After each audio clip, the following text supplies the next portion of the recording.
Alex Greenwich, welcome into the weeds. It's fantastic to have you in the shrubberies, mate. You are one of the most effective, ruthless, energetic politicians in Australia. You're a very, very effective operator, and you've been so for more than a decade now. But, mate, let's get into a bit about, your story. Where did you come from? You're actually, like doing my research, you're actually a Georgian prince. That's true, isn't it? It is true. Firstly, thanks for having me, Jeremy. It's great to be here in the weeds. It's always great to work with you on important reforms as well. My background is I was born in country New Zealand, came over here with my family in 1987 as a 7-year-old, grew up in the inner city at a time when families weren't living in the inner city. Circular Quay, wasn't it? Circular Quay, yeah. Grew up there, the Royal Botanic Gardens was was our backyard. So that was awesome. My mum is American and my dad is Russian Georgian. My dad came to New Zealand as a refugee following the Second World War. And his family, our family, have a history of displacement. But it goes back to the royal household of Djani, which was part of the Principality of Mingrelia, which is now in modern day Georgia. My dad was the honorary consul for Georgia for a short period of time, particularly during the Rugby World Cup here, when they were like the sort of the superstar team and everyone loved them. So I've born in New Zealand, American mum, Russian Georgian dad. Grew up in the inner city. That's where I came from. But your mum's family goes back to one of the founding fathers. Yeah, I mean, my mum's family is, my family are a really beautiful, diverse group of people. We're distantly related to Tom Selleck as well. Wow, I'm not surprised. He's mate. like a distant cousin somehow. And there's architects in the family. There's political leaders in the family. Have you ever sported a Tom Selleck mo, mate? I did actually do a fake mo, and I quite liked it. I might do Movember this year. Oh, yeah, fantastic. Yeah. Well, Tom Selleck, what a good genes there, mate. Yeah, exactly. Really good genes, and what an interesting story. I've got to say, as an aside, Georgia, one of the first places in the world to legalise cannabis. Wow, I didn't even know that. Yeah, there you go. Yeah, very progressive there in terms of the cannabis there, Georgia. Let's go visit together. Let's go. Yeah. Well, I would love to see a few of the castles and cathedrals. Absolutely. There is a Djani castle outside of Tbilisi. So yeah, let's organise a study tour, Jeremy. That'll be fun. Sounds really like good wine in Georgia as well. Beautiful. Yeah. On the Black Sea, we can go and see what's happening over there.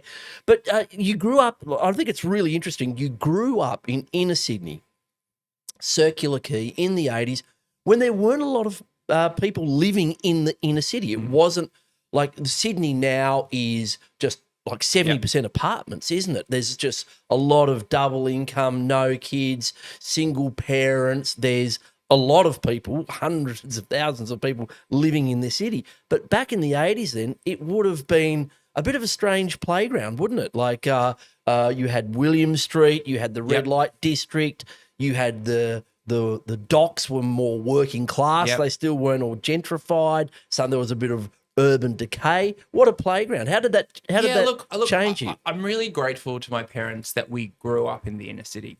Very few people in Sydney my age have had that experience. And it really opened my eyes to a lot of things that have shaped my politics today. So, grew up in the inner city, so saw rough sleepers from a very young age. Knew what a rough sleeper was really confronted by why such a wealthy country would allow someone to be homeless. Had social housing throughout the city. I grew up in a nice apartment. I could see the Sirius building, and I knew that was social housing for people who were key workers, who needed it to be close to services, who were on a variety of low incomes or for different reasons. And I thought that was wonderful.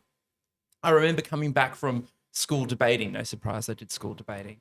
And we would drive down William Street, and I'd see sex workers, and my parents would explain to me, what sex workers are. So yeah, I've and so multicultural. Whether it was Lunar New Year celebrations, St. Patrick's Day, was always saw a great deal of diversity. Also big Indigenous, like Aboriginal community. Big Aboriginal community, particularly in Woolloomooloo. Woolloomooloo. A large LGBTQ community. So I saw diversity everywhere. The gayest electorate in Australia. Indeed, I saw diversity everywhere, but I also saw the need for equality everywhere. And so my parents raised me, and how I believe everyone is equal to each other. And we're all in this world together. We should be nice to each other. We should help each other. My theory on government is it shouldn't interfere in people's lives, but it should be there to help people when they need it. Yeah, that's really interesting, because some people have said, you're the original teal. Like, you really are. Like how do you respond to that? People like the teals before the teals. So I think Andrew Wilkie and yourselves, inner city, urbane, progressives, who blended a mix of, equality, social justice, but also a sort of yeah, I think so, obviously the OG is Clover. Oh, yes, of course. She had held the seat since 1987. 87. Till 2012, when I was elected. So she really set the framework for what a good, hardworking independent can do. And what motivated Clover, and what still motivates Clover, and what motivates me is the potential for public office. We're in a job where we can achieve so much, or we can do nothing. And we both sit next to colleagues in our respective houses who we know, are not there to set the world on fire, but have an amazing opportunity to do so. So when I go to work, I think of what can I achieve for my community today?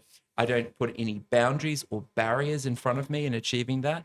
And I just try to get shit done. You do, and you do get shit done. It's actually in your inaugural speech. The last words of your inaugural speech is "Let's get to work," and you've been a very effective, high energy. And I did say at the beginning, ruthless. Like, you do need to get things done. You seem like a man in a hurry. You've got a lot of things on your plate, representing this incredibly diverse, complex. And I'm really grateful that the people of Sydney have obviously elected me, but also support me.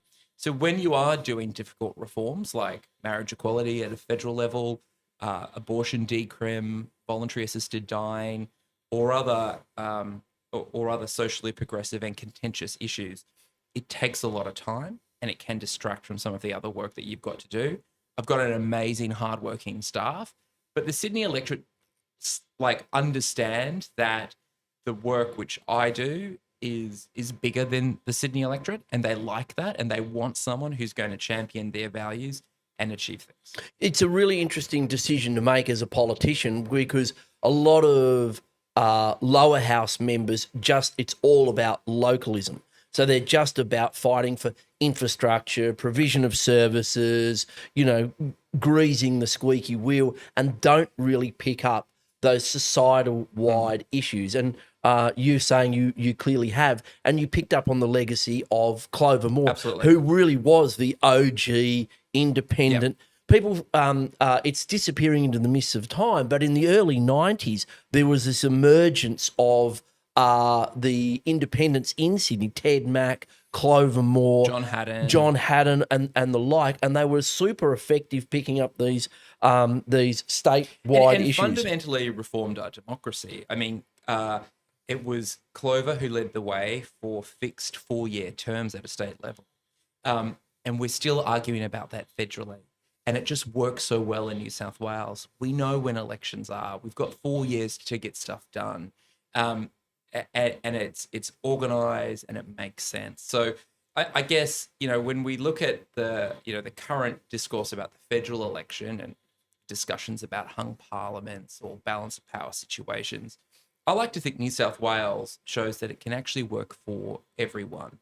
that that independents can provide stability to government, that we can work with governments to achieve sustainable long-term outcomes, that we compromise, that we negotiate, but we actually are a good part of the system that helps it run well.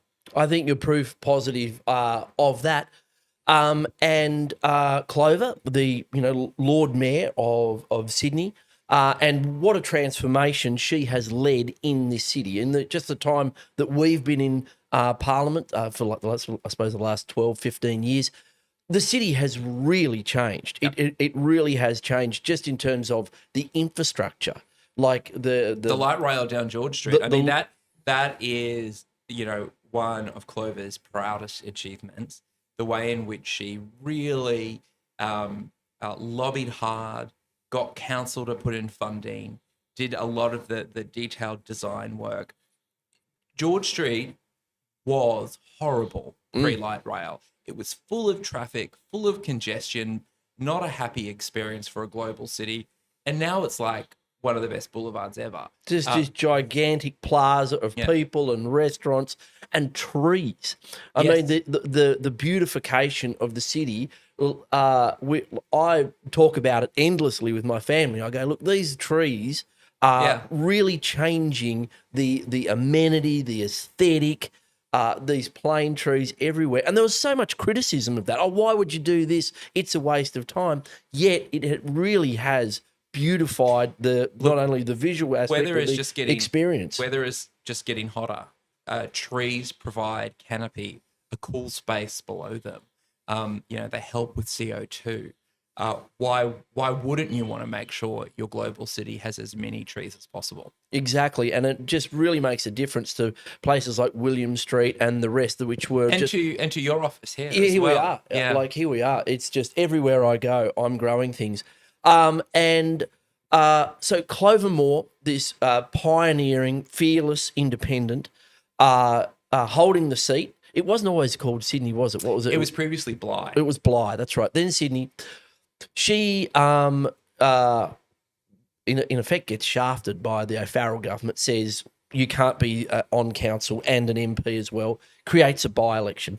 How did you come to be the person that Clover handed the baton to? Because an incredible responsibility, an incredible opportunity, but how did you come to be that person, and how did you build your relationship with Clover? Yeah, so I was, from about the age of 26, 27, I was heavily involved in the marriage equality campaign, sort of leading the national campaign. You're national convener, weren't you? At a pretty difficult time when both major parties did not have a position of support for it. Only the Greens supported it in the Senate. Later, Labor got to a conscience vote, then the coalition sort of got there, and then there was the postal survey. But the early days, we sort of built the foundations of the campaign and built support. And I had a bit of a profile from that and had worked very closely with Clover and her office. I believe Clover was probably the first member of a parliament to support same-sex marriage, and indeed got the City of Sydney Council to have a relationship register, a way of recognising same-sex couples at one level of government, and worked with her on a number of other LGBT law reforms. And plus knew her as an amazing, effective local member. That, she had a really amazing ground campaign. Oh, yeah. Before people like the Greens, were out door knocking. Clover was notorious with I remember seeing photos with the perm out there knocking on doors. She is just expert grassroots campaigner. She knew street by street, unit by unit. Street, there is no door she won't knock, no tough conversation she won't have, no public forum she won't attend. And as a result, the City of Sydney community has such amazing respect for her. And that's why we were also outraged at this legislation which targeted her. It was the Get Clover laws. We voted for Clover knowing that she was both the Lord Mayor and the member for Sydney. Like, the voters had that information when they went to the ballot box and they voted for her in both cases. So when that legislation passed by the O'Farrell government, or when it was announced, I had a really like guttural response. You know, democracy is important to me. And I felt like my vote had been taken away. And they stacked it too, didn't they? They gave businesses an extra. That was laid Was down that the track. later on That was that- laid down the track, and we got that repealed. But the Get Clover laws essentially said to Sydneysiders, we don't care how you voted. We're going to kick out your member because we have someone we want to put in place. And so I sent Clover's office an email, and I said, I feel like my vote has been taken away. What can I do? That then led to a conversation of what I could do is run. I spent about 3 months volunteering in Clover's office, learning everything about every issue with every bus stop, difficult social justice reform, animal welfare issues. And once Clover's team and Clover felt I was up to speed, we had a series of meetings, and it ended up that, I said to Clover, I'm keen to run for the seat, with your endorsement, and she was happy to give it to me. And we hit the ground running. I ran on her local government ticket in an unwinnable spot, like number 9 or 10. And then got elected. It was a really short by-election. It was a funny by-election. So Shane Mallard, good guy, was a Liberal candidate who ran against me. No one was expecting me to run. Then, I came out of the blue and we smashed it. What did you get? What was your primary? Oh, look, I think the primary was around 50%. 50%. Yeah. Which is a ridiculous amount. What was hilarious about this by-election is there were 3 candidates.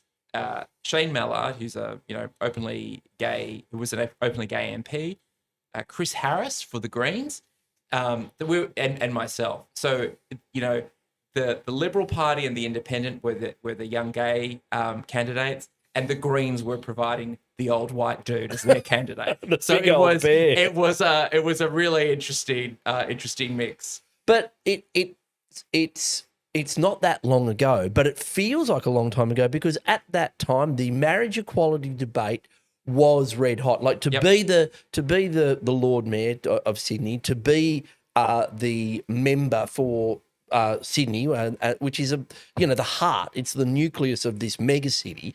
There's a lot of people coming at you. Yep. You've got to be able to handle some heat and a lot of criticism, which comes in politics, but also some real nastiness. And I remember the marriage equality debate. I was representing the Greens in Orange. I was a councillor out there, and I was out there talking about marriage equality. And this was like 2004, 2005. And I was getting death threats. Yeah. I was getting some really, really nasty stuff. And so did it ever make you think, like when that was happening to you, like, there's other things I can do with my life. I've got a career, I've got a family. Did you ever think of pulling back, or did it just make you more determined? Did it make you lean in? So I spent a great deal of time in Canberra before I ran for the seat of Sydney. And quite frankly, meeting with a lot of federal MPs, I found it quite dispiriting. They would say one thing to you in private, and they go vote against something. But I could also see the opportunities that were there to get things done. So Senator Sarah Hanson-Young, Green Senator, who is a total role model and close friend of mine, she had the portfolio for the Greens, and it was great working with her. She introduced legislation the first time a bill came to a vote, was Sarah's bill. We got her bill referred to a committee. Now, what we did with that committee was we built a platform. This is pre-GetUp. Australian Marriage Equality built a platform to facilitate people to make submissions. We got tens of thousands of submissions in support of marriage equality to this committee. So, nowadays this always happens with committees. We were the first ones to do it, to show the strong, overwhelming public support. And we knew that inquiry then would have to report that a vast majority of submissions, more submissions than ever received, than any parliamentary inquiry ever, were in support of marriage equality.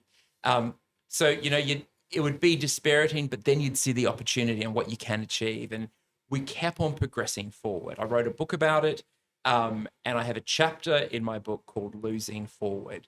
So we knew we were going to get defeated in various votes, but we always wanted to make sure that we edged ahead every time. And we did until we ultimately won. Well, you did end up getting there in 2017. Massive victory for you. But on the way, in 2012, which was a huge year for you, you got elected, but you also got married. Yes. To your partner, Victor. You went to Argentina. Why did you go to Argentina to get married, if you don't mind me asking? Well, we couldn't get married here. Of course. We were at a point in our relationship where we wanted to get married. And Argentina was equally inconvenient for everyone. For Vic's German family, for my American family, for our Australian friends and family, it was all one flight. Also, working with advocates on the ground there, they wanted to open up Argentina's marriage laws to foreigners. So before Vic and I got married in Buenos Aires, no other foreign couple had. So we were the first foreign couple married in Buenos Aires. Wow, amazing. Because they saw us as marriage equality refugees, that their country would provide more rights for us than our home country was a great sense of national pride. I remember it being noted, people going, hey, like, here's these advocates out there, they're in Catholic Argentina getting married, and everyone was going, hold on, like, we're really back in the Stone Age here. Yeah. You know, we stop, panicking here. And so that was I'm sure a wonderful pivotal moment. It was, and importantly, I locked Vic in before I ran for the member for Sydney. Really? So that we got married in May, and the by-election was in October. Well, you went down on bended knee and said, "Marry me," and by the way, he said yes, and he said, I didn't tell him about the running until after I got it all locked him in. Yeah, he was the most important. People said you were cunning. It was the most important thing in my life is to marry Vic, and then. And I'm so grateful for all of his support through that tough time, and he's been an amazing supportive husband. Now, why are there so many Victors in your life? You've got a brother Victor, a dad Victor, a husband Victor. It's just Victor. I know it's a funny coincidence of my life. It's amazing. Yeah. That is amazing. And so you're elected to the New South Wales Parliament, openly gay man, into the Parliament. Now, you don't have a womb. And yet one of the things that you went to work on straight away is, and effectively is and it was one of these issues that you've picked up, and I'll just go through them, not necessarily in sequence, but on making sure that abortion was no longer criminalised. Look, why did you do that? Well, firstly, it's shocking that it took up to 2019 till we decriminalized abortion. Think about it. I know, crazy. Think about it. It was a criminal offense up until 2019. This is something that we're seeing such outrage in the US, but that was status quo here pre-2019.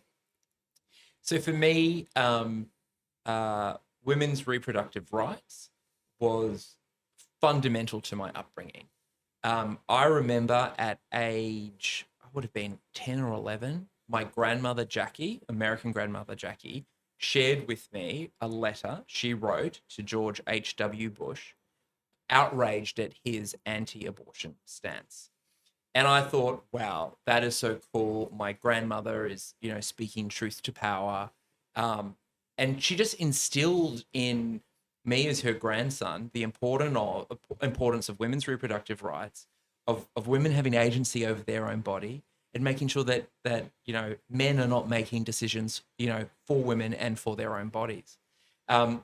So that always stuck with me. It was fundamental in my upbringing. It's amazing how many MPs and people I've spoken to who have gone into politics have a grandparent or someone, they have one of these formative tales of values being passed down, almost sort of in the DNA. Exactly. But by someone saying, hey, look, these are the things we stand for as a family and as people. And that was incredibly important. I did read that and I thought that was really powerful. Yeah. And there you go, a gay man in the Parliament actively campaigning for women's reproductive rights successfully. And remarkably, like an amazing moment of fate, the day I introduced the bill would have been my grandmother's 99th birthday. Amazing. It's like spooky and you know, so important. But you know, obviously a lot of work had been done prior to me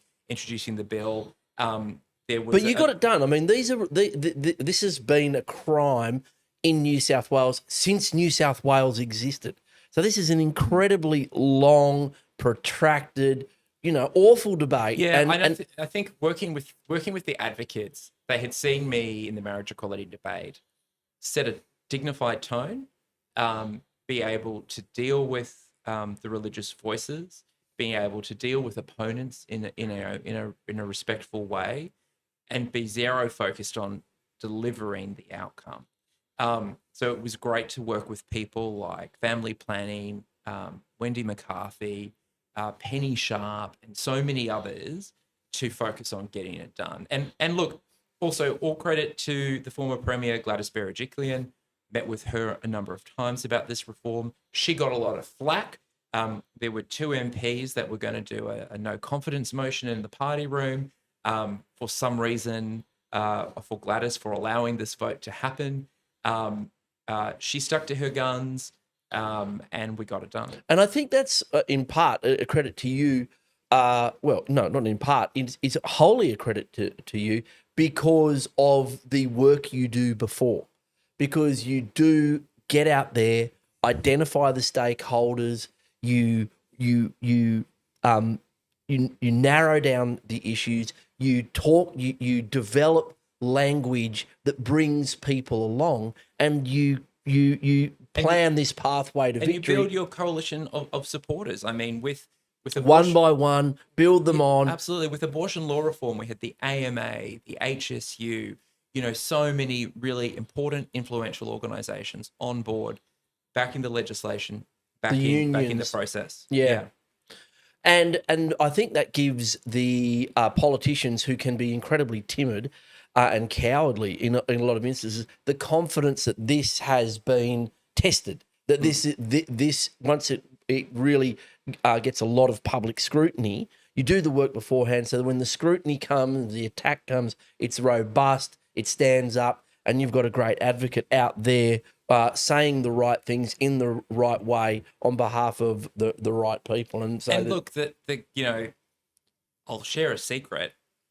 The trick of getting difficult legislation passed takes 3 factors: timing, numbers, and policy. You've got to pick the right timing. In 2019, just after the state election, that was the time to deal with this contentious issue. With a female premier, female speaker, female governor, and female leader of the opposition, how could those 4 things be the case and women's reproductive rights was still regulated in the Crimes Act? Made no sense. So we had the timing right. I had worked with advocates to get the policy right. You know, these things always come down to weeks. So, you know, we had 22 weeks, but then we also have a process in hospital after 22 weeks, which is entirely appropriate. We had the, you know, various other provisions in the bill. So we had the right policy. I had all of the advocates and supporters and women's organizations on board with the fundamentals of the legislation and endorsing it. And numbers. If you are serious about a reform you want to achieve, you will never take a bill to a chamber unless you know you have the numbers for it to pass. So we knew we had the numbers. That's really interesting because there's others that their approach is just to bowl up the bill and have it defeated so you can say, oh, look, you know, there's this Pyrrhic victory. We raised the issue and we've failed again, but this was a hill to die on. And then everyone, my experience is everyone becomes fatigued and say, we've lost again. That the politician can say, well, I raised the issue and I did the best I could. But the advocates, they go, all they see is the loss. And there's so much work that goes into getting a bill done. So much of my staff's time goes into it. So much of the Parliament's time, the advocates' time, the media, the individual MPs who spend time on it. You know, I think I think people want to know that if you're bringing substantial legislation forward, you want it to pass, and you will work with your colleagues to see it pass. So that was also the approach I took in abortion decrim and voluntary assisted dying. I reached out to all members. I sat down with MPs who were supporters or opponents, talked through issues, put in place amendments that people needed. And yes, they were tense times, but we got through it. And, whether people sort of opposed or supported the bill, we're able to still work together on other reforms. Because the voluntary assisted dying, in my time, it was, voluntary euthanasia. It had gone very, very close to passing and had been shot down. Now, like, your laws are going to impact on every single person in this state, because they, if they so choose, can leave this life under their own, volition, with dignity. An incredibly powerful reform, one that's taken a long time to come about. Tell me how those laws work, so the viewers and listeners know. Tell me how voluntary assisted dying works in New South Wales and how it's operating. Yeah, so the legislation was enacted, came into effect on the 28th of November 2023, I believe. So we've had it for just over about 14 months. Ironically, came into effect on my birthday. I've got something about birthdays and legislation. But did you say the 23rd of November? 28th of November. 28th of November. Yeah, 28th of November 2023. So basically, the legislation allows someone with a terminal illness in the last 6 months of their life, or their last 12 months if it's a neurodegenerative disorder like MND, to go through a regulated process to be able to access a death that would be better than their illness would otherwise provide them with. There's obviously, you have a consulting and a coordinating practitioner. You have your capacity being assessed to make decisions all throughout the process. You are assessed whether you're under any form of coercion as well. And then, ultimately, should you be successful in all of the steps of voluntary assisted dying, and there's a care navigator service which helps people navigate it, you then get prescribed a substance, which you can either self-administer or administer with a practitioner. Again, highly regulated process. In New South Wales, in the first 6 months, we've got the data for the first 6 months. I think it's about 1,200 people sought to access it, and about 300 people have accessed it fully through to death. And I have to say, it's talking about death was a tough thing for our parliament. It's something we had not confronted before, and it was hard for colleagues, whether they supported it or opposed it. To talk about it. And ultimately, we won 2/3 majority in both houses because, we're all going to die. Some people are going to die in a really horrible way, and it's completely out of their control. And all this bill does is give that cohort a bit of control, a bit of dignity, and, at the end. And some relief. What we find also is people will go through the entire process and never use the substance. It's just that they want to know that before things get gruesome, cruel, and ugly, that they've got that option. Or they lose, the capacity to make the decision, to make the decision. That's the key thing. So it's there as one of those things that can reduce harm and create a much better. And for me, one of the things I was really proud about with the voluntary assisted dying debate is I worked closely with the opponents of reform, and combined, we were able to ensure that there was also record funding and investment in palliative care in New South Wales. We were able to diffuse that they're somehow competing. They're not competing at all.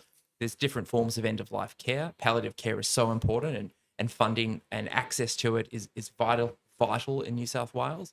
So I worked with Joe McGurr, who was an opponent of the bill, a very well-respected doctor and member of Parliament, and we actually put in an independent sitting next to you in Parliament, and we put in the objectives of the bill.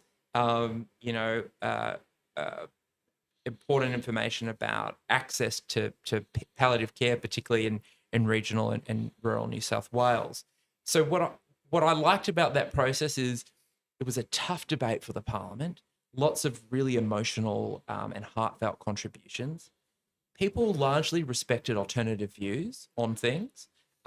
We got it passed, and we also got record funding for palliative care.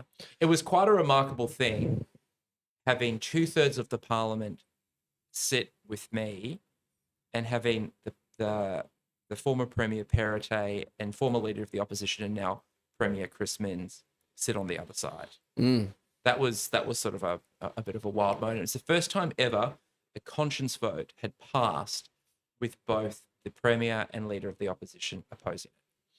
Amazing. And it's a testament to you that you built that coalition to get the reform done. And again, a real credit to you, Alex. It's going to, there's 300 people, 300 families that have used it already. And what a massive impact easing their suffering that makes. And I remember the first debate when it failed in the upper house. It was very, very tough to hear from those advocates. But that's not all you do. You've more recently had a big win with the Equality Bill.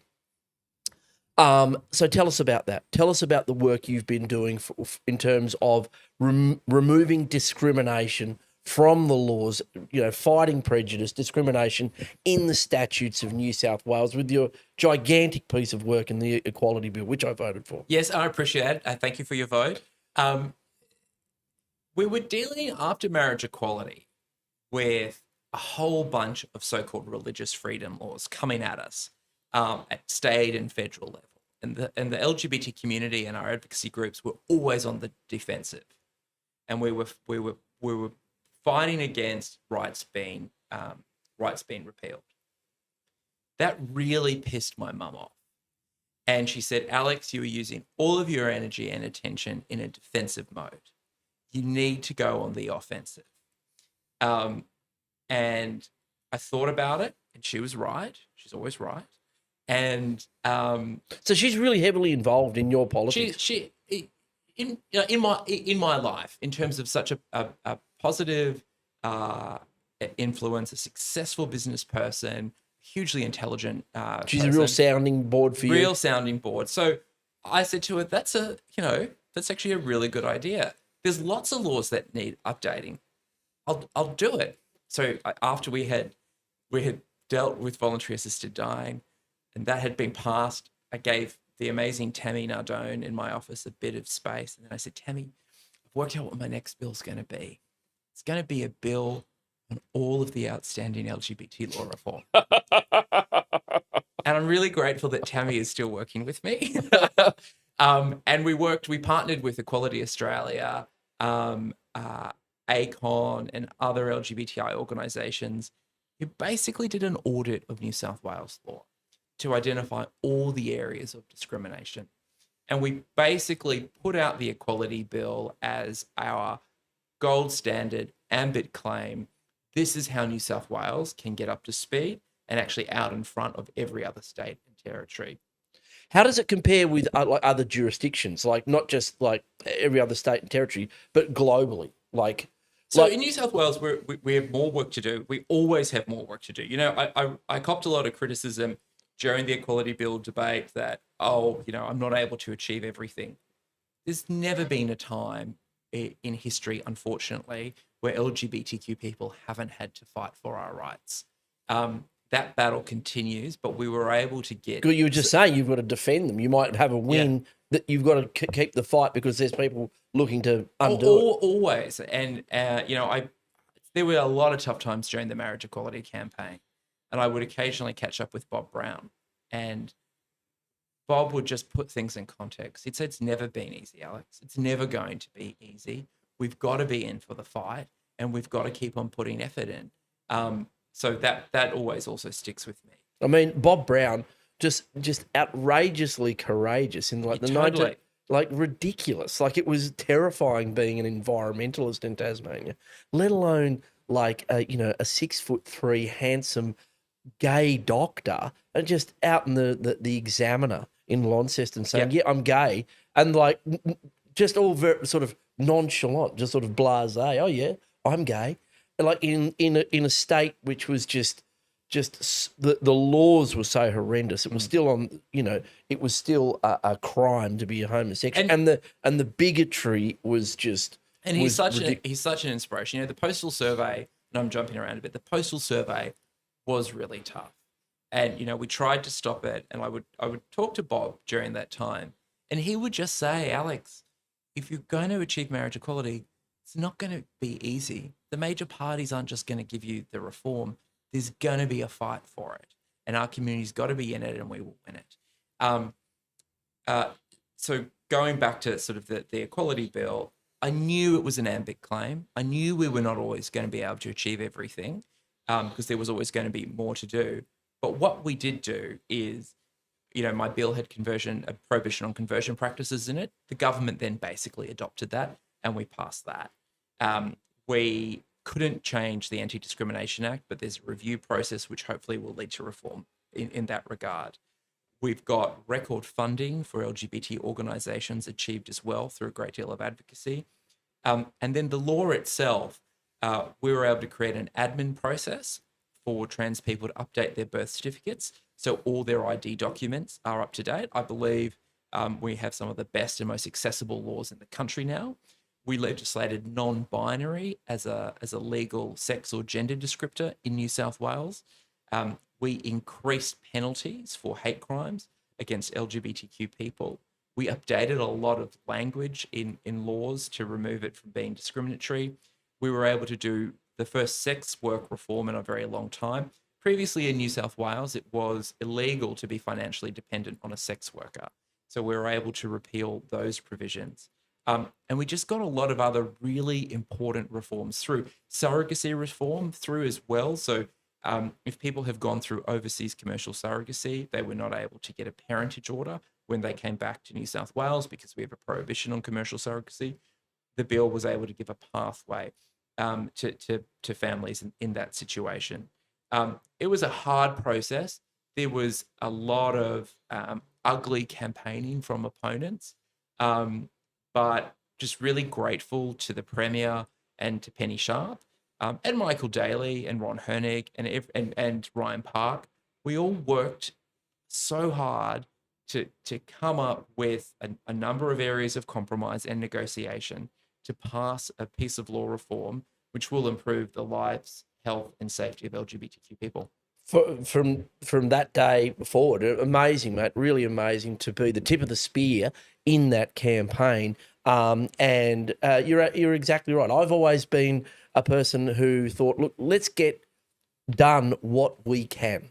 Let's deal with the parliament we have now. Let's see what we can get done. And you have to push the envelope, right? So you can't just say, oh, I'll just take what I'm given. No, like you have an ambit claim. You ask for a bit more. If you've negotiated with me, I'm a tough negotiator. And I will always push back, and I will always take the negotiation as far as I can to get the outcomes that I need to get for my community.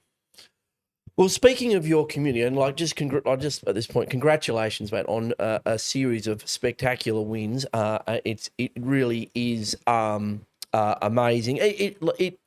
I had on the podcast last week Fiona Patton, and a similar a similar attitude. She worked across the aisle. She built support through committee work, built understanding, built allies, and then fought fiercely. And hopefully will be a great addition to our Senate. I hope so too. She will be a really powerful advocate for our cause, which brings me to cannabis, because the LGBT community is a big user of cannabis and has been targeted by the police, again, over policed just generally, but targeted specifically for drug use, personal drug use. We have sniffer dogs, high-profile policing, targeting your community and the inner city. What's your view on cannabis? And do you think we can get some reform through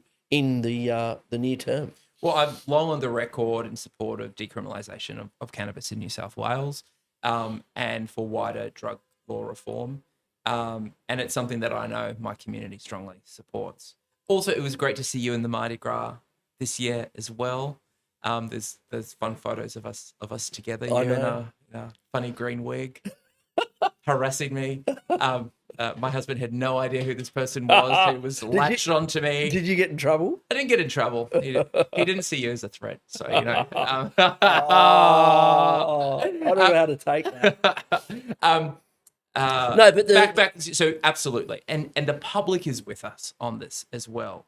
You know, it makes no sense where throughout the US and Europe and jurisdictions similar to us, they have been able to decriminalize cannabis, and it has only benefited their society. We are hung up on the war on drugs in New South Wales, which we know continues to fail, continues to target the most vulnerable in our society, and isn't having any positive outcomes. You know, I would love it if, you know, this week in Parliament we were dealing with legislation to repeal the criminality around cannabis, but sadly we won't be. But there's so much that we can do, and I know you're leading the way in so many of these reforms. You know, things like the medical defence. You know, it is so ridiculous in New South Wales that a doctor will prescribe someone with a cannabis drug to help them with depression, anxiety, sleep, arthritis, a number of other things. And that person then has to decide whether they will drive their car to work or not that week, because it is not, even though it's not impacting their driving capacity at all, that they can still be pulled over. And I know I know many friends who are in this situation. You know, they're like, okay, I can't take the medication I need because I can't afford to be pulled over by the cops. We've created a ridiculous situation in New South Wales, and that's something that we need to fix and need to fix urgently. Obviously, pill testing, the government's accepted the trial that's happening there. The injecting centre in King's Cross and my electorate continues. Which Clover was fundamental in getting up. Like, again, another courageous reform where there was all this, you know, pearl clutching and hand wringing. If this will be the descent into, and all the injecting centre does is save lives. And like, you think we need more of them, right? Yeah. It's just ridiculous. But it's such a rational, reasonable, and evidence-based response. And again, I think this is one of the reasons you keep getting reforms up, is people go, well, this guy was right last time. So it's a real credit to you. Say, look, do we really want to go up against this? Because last time we all threw our hands in the air and said, oh, you know, the sky will fall. But what happened was a careful, considered legislative reform that delivers a better society, and that our community wants. Exactly. You know, we know that you know, public support is in favour. We know that there is the other jurisdictions have done it. This is not, you know, this should not be controversial. Reform. Jurisdictions right across the world have been able to legalise cannabis, and they make it work for their state. They make it work for their state's economy, and also they reduce incarceration rates, right? I mean, the amount of, you know, having particularly a young person interact with the criminal justice system at an early age, as many do with cannabis-related charges, sets them up for failure for life.